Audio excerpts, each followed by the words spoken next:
जगन्नाथ दमनक दैत्य दलन आउ एक कथा कहूची शुण। पूर्वे दमनक नाम एक दैत्य थिला। से समुद्र जल सबुबले रहुथिला। माया प्रकाश करी लोकमानंकु पीड़ा जाउथिला। यह देखि विधाता भगवान को प्रार्थना कले। भगवान मत्स्य रूप होई सागर जल पशि ताकू अन्वेषण कले। सही दैत्य को तीर को आनी ताहाकू निधन करथिले। सही दिन थिला चैत्र मास शुक्ल पक्ष चतुर्दशी तिथि। सही दानवर देहभूमि रे पड़ी एक सुगंध तृण जन्म लाभ कला। ताहा देखि भगवान आश्चर्य हेले।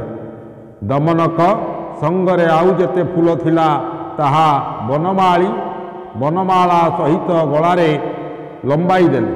सेही बनमालार सुगंध तांकु विमोहित करिबारु ताहा तांकर अति प्रिय थिला। ताहा भगवानंकर अति प्रिय होइथिबा हेतु बासी होई सुखीगले मध्य ताहा दूषित हुए नाही।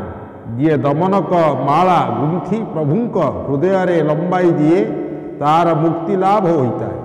प्रभुंक देहरु एही माला उलागी हेबा बेले धारण कले अश्वमेध यज्ञर फल मिली थाए। भगवानंकर अंगरु ओलगी होइथिबा तुलसी पत्र भक्षण कले तुलसी पत्र संख्यारे सहस्र वर्ष पर्यंत से विष्णु लोक रे निवास करि थाए। तुलसी मिश्रित नैवेद्य अन्न भक्षण रे सोमरस पानर फल मिली थाए।